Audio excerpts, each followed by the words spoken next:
정석가에서 이 정과 석은 정징은 이때 도라 이런 뜻이거든. 정석가는 고려가요야. 고려시대 때 불렸던 고려시대 때 고려가요는 고려시대 때 구전되다가 조선시대 때 한글로 기록이 돼. 그다음 이 작가층은 평민들이야. 근데 이게 워낙 히트를 쳐가지고 궁중에서 불린 경우가 많지. 보통은 삼음보에 332조의 운율을 띠는 경우가 많아. 아닌 경우도 있어. 대체로 그렇다는 얘기야. 샥샤키 쉐몰의 별해나난 옥으로 연꽃을 사귀다 334조로 보여지네.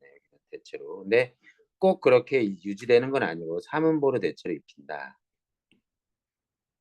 그다음 연구 분연체 연구분 같은 말 분절체 같은 말 분장체 이런 말을 써.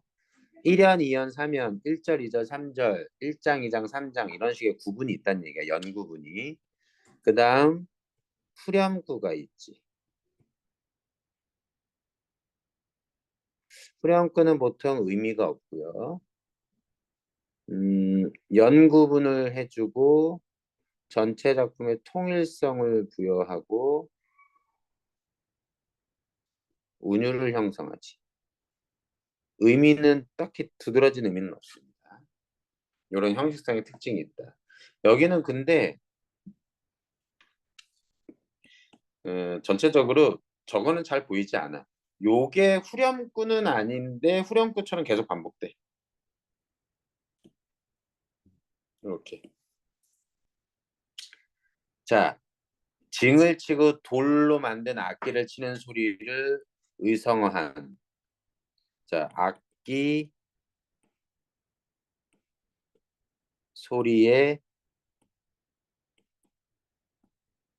의성어입니다. 징, 땡, 돌, 뭐 이런 건데, 정은, 정석가의 정은 징을 따가지고,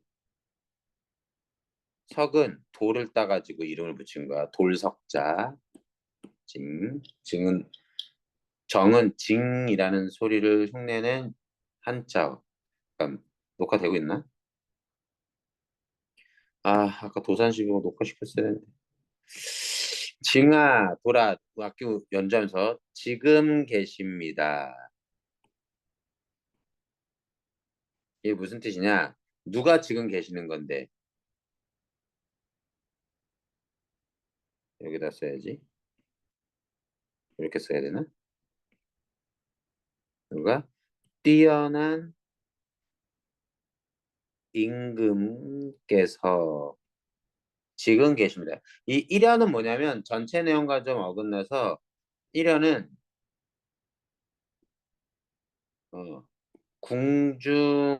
궁중에서 첨가된 것으로 추측이 돼.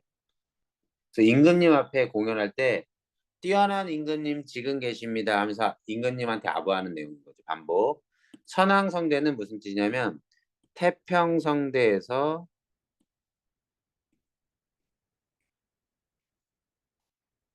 논의아와지다. 논일고 싶습니다라고 소망하는 거야.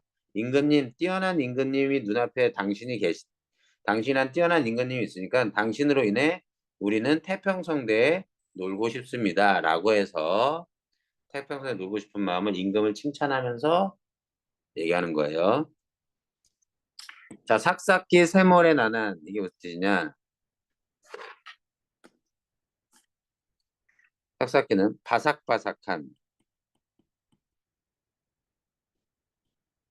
빵 얘기하는 게 아니라 모래가 젖지 않고 밟으면 사각사각 말라 있을 때 그런 거 있잖아. 그런 의성어라고 생각해도 돼요. 바삭바삭한 새모래, 가는 모래로 된 별해, 벼랑에. 나는 해석 안 됩니다. 사하라 사막 같은데 이렇게 군밤, 군밤, 닷대를 심습니다. 땅에 심어 모래 속에 심는 거야. 그래서 그 밤이 우미도다. 첫 번째 나는 싹을 우미라 그러죠. 우미도다.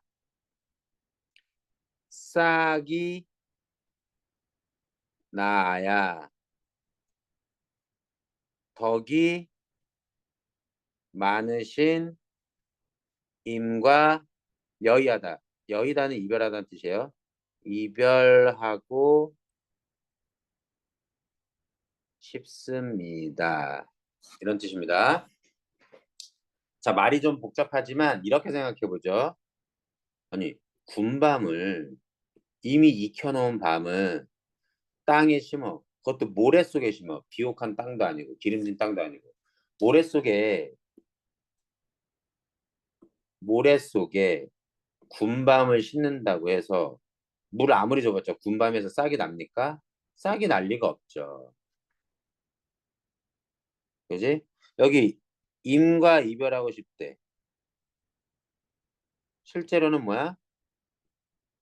절대 이별하지 않겠다는 거지. 왜? 여기 지금 제시된 건 뭐예요? 불가능한 상황이잖아요. 불가능한 상황을 설정해서 이 작품이 가장 큰 특징이 뭐냐면 불가능한 상황을 설정해서 그게 만약 이루어진다면 이별하고 싶다는 말을 얘기해서 화자의 소망을 강조하는 독특한 표현법을 쓰고 있습니다.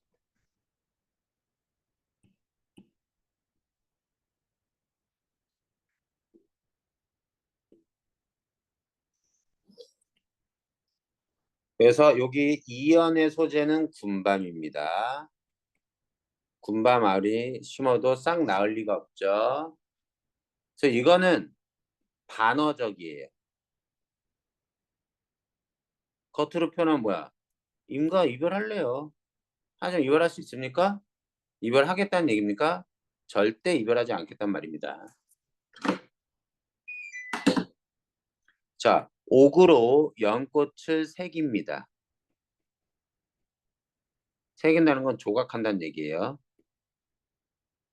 옥으로 연꽃을 쓰고 바위 위에 그 옥 연꽃을 접 붙입니다. 나무가 이렇게 가지가 있으면 어떻게 해야 되니? 가지에다가 다른 가지를 또 끼워 넣는 거죠. 아유, 모르겠다. 그림 못 그리겠다. 그래서 여기서는 그냥 바위에 바위에 심었다고 생각합시다. 바위에 심었습니다. 그 꽃이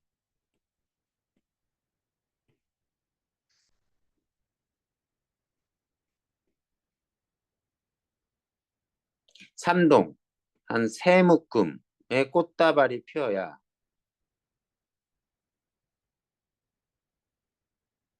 그때 임과 이별하겠습니다. 아무리 심어봐라. 옥으로 조각한 꽃을 더 꽃이 피어나나. 여기에 중요한 소재는 옥, 연꽃. 당연히 일어나요, 안 일어나요? 일어날 수 없죠. 불가능한 상황을 설정해서 그게 되면 하겠다는 얘기야. 반어적. 이별하지 않겠다는 얘기입니다. 죽어도. 자, 무쇠로 천릭을 말아. 천릭은 옷이에요. 해석은 이렇게 해석하면 됩니다. 그냥 직역, 천릭, 옷입니다. 마라는 재단하여 치수를 맞게 자르는 거야. 나는 해석 안 돼요. 무쇠로 철리가 되잖아요. 철사로, 쇠실로,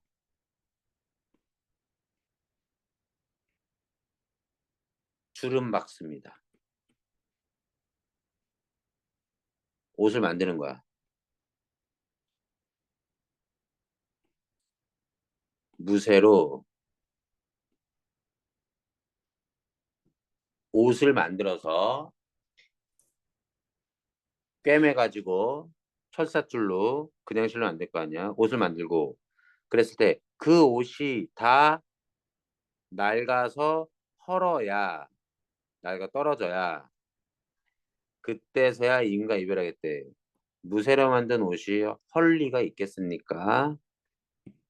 다 똑같아요. 구조는. 여기에서는 무쇠 철릭 중요 소재. 자, 무쇠로 이번엔 큰 소를 지어다가 만들어서 철수산, 쇠나무 산에 풀어 놓습니다. 그 소가 철초, 쇠풀을 다 먹어야 쇠로 만든 소니까 먹이는 쇠로 된 풀이겠죠. 임과 이별하겠습니다. 말이 됩니까? 무쇠로 만든 소가 살아서 움직이는 것도 웃기고 쇠나무산이 있을 리도 없고 있다 하더라도 거기서 쇠풀이 자는데 그걸 먹는다. 다 이별하기 싫다는 거예요.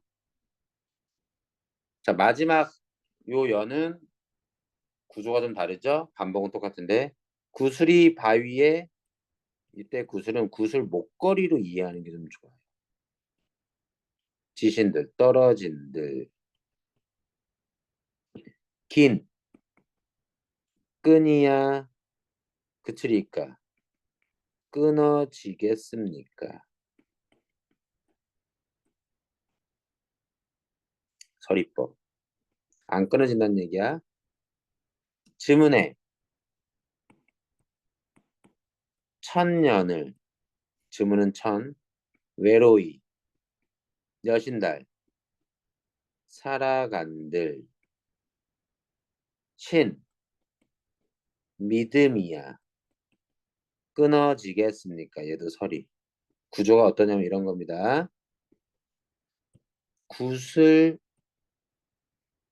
목걸이가 바위에 떨어지면 구슬은 깨지죠? 그래도 끈은 남습니다. 내가 혼자 천년을 살아가요. 그럼 다 썩어서 내 시신 죽고 없어지겠지? 그럼에도 내 믿음은 사라지지 않습니다. 요게 이런 비유 관계죠. 구슬은 나를 가리키고요. 끈은 믿음을 가리킵니다. 변함없는 마음. 이때 바위에 떨어져 깨지고 혼자 천년을 사는 건 실현과 고난 같은 얘기죠. 어떠한 경우에도 당신에 대한 내 마음과 믿음은 변함없다. 라는 작품이에요.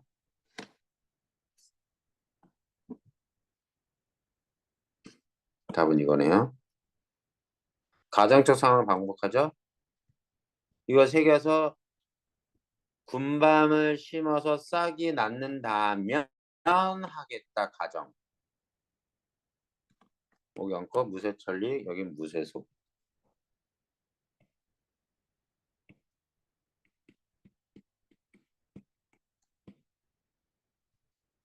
자, 이렇게 합시다. 이게 정석가.